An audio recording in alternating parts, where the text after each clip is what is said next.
بسم الله الرحمن الرحيم.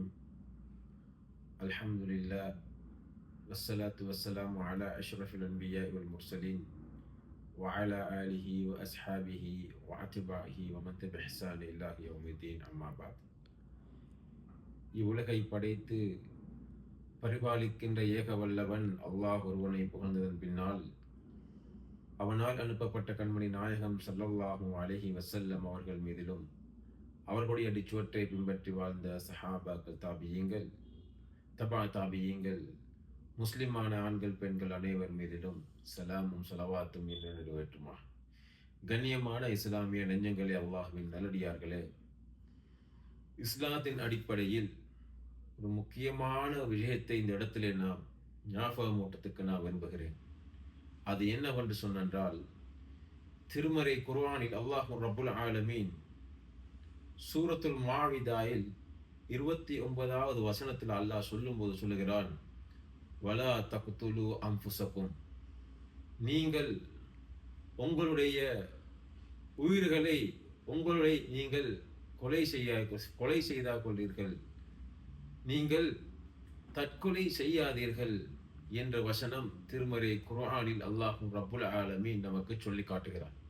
கண்ணியமான சகோதரர்களே, தாய்மார்களே, சகோதரிகளே, இந்த தற்கொலை என்பது எந்த அளவுக்கு என்று சொன்னால், இஸ்லாத்தின் பார்வையில் மிக பெரிய ஒரு பாவம் என்பதை நபிகளார் ஸல்லல்லாஹு அலைஹி வஸல்லம் அவர்கள் நமக்கு சொல்லித் தந்தார்கள். இந்த பாவம் அல்லாஹ் ஒருபோதும் அவனை மன்னிக்கவே மாட்டான். அல்லாஹ் ஒருபோதும் இந்த தற்கொலையை மன்னிக்கவே மாட்டான் என்பதை நபிகளார் ஸல்லல்லாஹு அலைஹி வஸல்லம் அவர்கள் நமக்கு சொல்லித் தந்தார்கள். கண்ணியமான இஸ்லாமிய நெஞ்சங்களே, எதற்காக இப்படியான செயல்களிலே ஈடுபடுகிறார்கள் என்று சொன்னால், இவர்கள் பொறுமையை கடைபிடிக்காமல் இருக்கிறார்கள். அல்லாஹ் ரப்புல் ஆலமீன் சூரத்துல் ஆல இம்ரானில் 200வது வசனத்தில் கடைசி வசனத்திலே அல்லாஹ் சொல்லும்போது சொல்லுகிறான், யா அய்யுஹல்லதீன ஆமனு இஸ்பிரு வஸாபிரு வராபிது வத்தகுல்லாஹ லஅல்லகும் துஃப்லிஹூன்.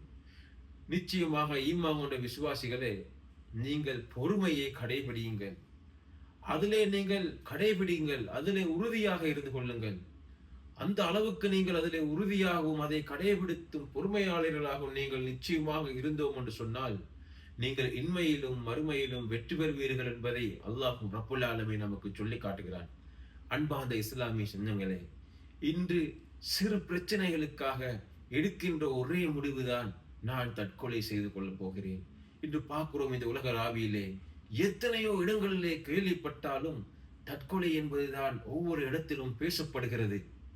ஒரு நாளைக்கு எத்தனை தற்கொலை! கண்ணியமான சகோதரர்களே, அல்லாஹ் ரப்புல் ஆலமீன் சொல்லுகிறான், நபிகளார் ஸல்லல்லாஹு அலைஹி வஸல்லம் அவர்கள் சொன்னார்கள், யார் ஒரு மனிதர் இந்த உலகத்திலே தற்கொலை செய்கிறார்களோ, ஒவ்வொரு விதத்தையும் நபிகளார் ஸல்லல்லாஹு அலைஹி வஸல்லம் அவர்கள் சொல்லி காட்டினார்கள்.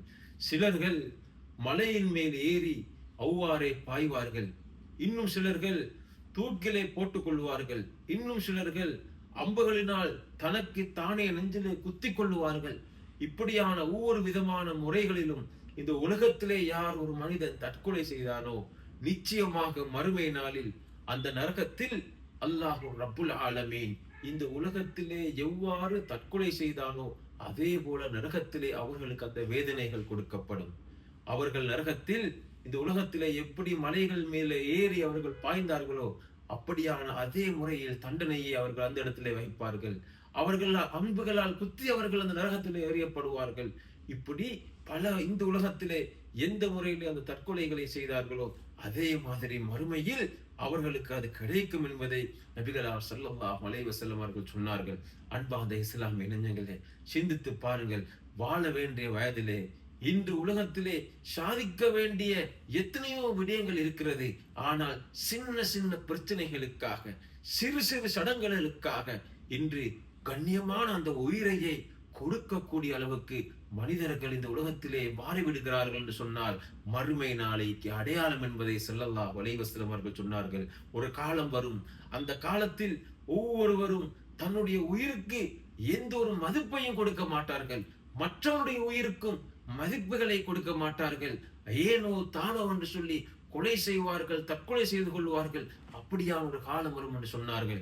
அன்பார்ந்த இஸ்லாமிய இளைஞர்களே, சிறு வாலிபர்களை பார்க்கிறோம். 18 வயது அடையவில்லை, 16, 17 வயதிலேயே அவர்கள் தற்கொலை செய்து கொள்கின்ற செய்திகளை நாங்கள் காதால கேட்கிறோம். எதற்காக என்று சொன்னால், உலகத்திலேயே எவ்வளவோ விடயங்கள் நமக்கு சாதிக்க இருக்கிற அந்த நேரத்திலே வெறுமனே சின்ன பிரச்சனைகளுக்காக, ஏதோ ஹராமான காரியங்கள், காதல் பிரச்சனைகளுக்காகவும், காதல் தோல்வி என்றும், இன்னும் பல பிரச்சனைகளுக்காகவும், வீட்டிலே பெற்றோர்களுடைய பிரச்சனை என்று சொல்லியும், இப்படி என்று சொல்லி எத்தனையோ விடயங்களுக்காக தற்கொலை செய்கின்ற, வாழுகின்ற வயதிலே தற்கொலை செய்கின்ற விடயங்களை நாங்கள் பார்க்கிறோம். கண்ணியமான சகோதரர்களே, ஒருமுறை நபிகளார் ஸல்லல்லாஹு அலைஹி வஸல்லம் அவர்களிடம் ஒரு ஜனாசா கொண்டு வரப்படுகிறது. ஒரு மனிதர் அந்த இடத்திலே வருகிறார்கள். இந்த மனிதர் எப்படி மரணித்தார் என்று சொன்னால், ஒரு யுத்தத்திலே கலந்து கொண்டு, அந்த யுத்தத்திலே அந்த மனிதனுடைய கை வெட்டுப்பட்டு, அந்த வேதனை தாங்க முடியாமல் அந்த மனிதர் என்ன செய்கிறார் என்று சொன்னால், அம்புகளினால் அன்புகளினால் அவருடைய நெஞ்சின் பக்கமாக குத்தி அவர்கள் அந்த இடத்திலே மரணிக்கப்படுகிறார்கள். அந்த நேரத்திலே கண்ணியமான சகோதரர்களே, அந்த ஜனாசா கொண்டு வந்த உடனே நபிகளார் ஸல்லல்லாஹு அலைஹி வஸல்லம் அவர்கள் அந்த ஜனாசாவை தொழுவதற்கு நபிகளார் ஸல்லல்லாஹு அலைஹி வஸல்லம் அவர்கள் மறுத்து விட்டார்கள்.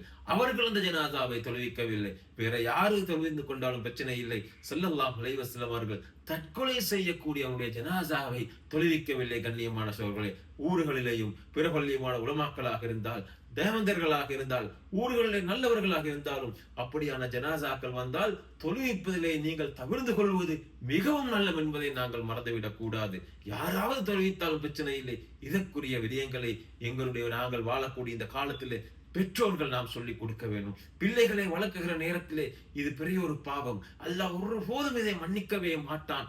இப்படி மரணித்தவர்கள் நிச்சயமாக அவர்கள் நரகத்திலே தான் தங்குவார்கள். அவர்களுக்கு சுவர்க்கம் இல்லை என்பதை அந்த இடத்திலே நாங்கள் அவருக்கு சொல்லி காட்ட வேண்டும். கண்ணியமான இஸ்லாமிய இளைஞர்களே, எனவே நாங்கள் இந்த உலகத்திலே வாழும் போது அவசரப்பட்டு முடிவுகள் எடுத்துவிடக் கூடாது. அவசரமாக கோபப்பட்டு விடக்கூடாது. பொறுமையுள்ளவர்களாக இருக்க வேண்டும். இது உலகத்திலே ஆகவே கஷ்டத்திலும் துன்பத்திலும் அல்லாஹ் சோதிக்கப்படுவார்கள் யார் என்று சொன்னால் அவர்கள் தான் நபிமார்கள். கண்ணியமான சோதர்களே, நபிமார்களே இவ்வளவு கஷ்டப்பட்டார்களா? நபிமார்களுக்கு இவ்வளவு துன்பமா?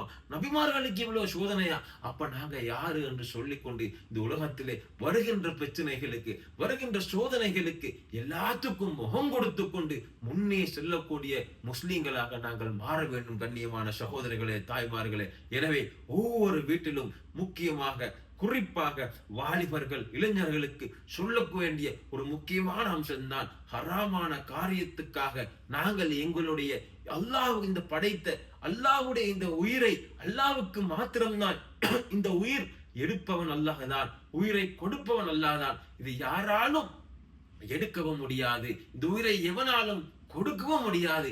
அல்லாஹ்வுக்கு உரித்தது அல்லாஹ் மாத்திரம் தான் எடுப்பான். அல்லாஹ்வுக்கு உரித்ததை அல்லாஹ் மாத்திரம் தான் கொடுப்பான். வேற எவருக்கும் இதுல கை வைக்க முடியாது என்பது, அது என்னுடைய உயிராக இருந்தாலும் அது எனக்கும் அந்த உரிமை இல்லை என்பதை தான் அல்லாஹ் நமக்கு சொல்லி காட்டுகிறான். எனவே கண்ணியமான இஸ்லாமிய இளைஞர்களே, ஆழமாக புரிந்து வைத்துக் கொள்ளுங்கள். எதையெல்லாம் நாங்கள் கேட்டோமோ எதையெல்லாம் நீங்கள் மனதிலே எடுத்து நடங்கள். எந்த அளவுக்கு என்று சொன்னால், கண்ணியமான சோதரி, ஒரு மிருகமாக இருந்தாலும் ஒரு மிருகத்தை கூட நெருப்பிலே போட்டு சுட்டு பொறிவதற்குரிய அப்படியான ஒரு விடயம், அப்படியான ஒரு காரியம் செய்வதற்கு நமக்கு அனுமதி இல்லை. ஏன்? அதை நாம் கொலை செய்தாலும் அதை புதைக்கத்தான் வேண்டியதே ஒழிய அதை நமக்கு சுட முடியாது. அந்த அளவுக்கு உரிமை அல்லாஹ்வுக்கு மாத்திரம் தான் இருக்கிறது. எனவே கண்ணியமான சகோதரர்களே, இந்த தற்கொலைகளில் இருந்து நாங்கள் விடுபெற வேண்டும். நல்ல அமல்களை செய்ய வேண்டும், நல்ல காரியங்களை செய்ய வேண்டும். எப்பவுமே நமக்கு பிரச்சனைகள், சோதனைகள் வரும்போது அவுது பில்லாஹி மினஷ் ஷைத்தானிர் ரஜீம், இந்த ஷைத்தானுடைய தீங்குகளை விட்டு அல்லாஹ்விடம் பாதுகாப்பு தேடுகிறேன் என்று சொல்லி பொறுமையுள்ளவர்களாக கடைபிடிக்க வேண்டும் என்று கேட்டு முடித்துக் கொள்கிறேன். வ ஆகிர் தஅவானா அல்ஹம்துலில்லாஹி ரப்பில் ஆலமீன்.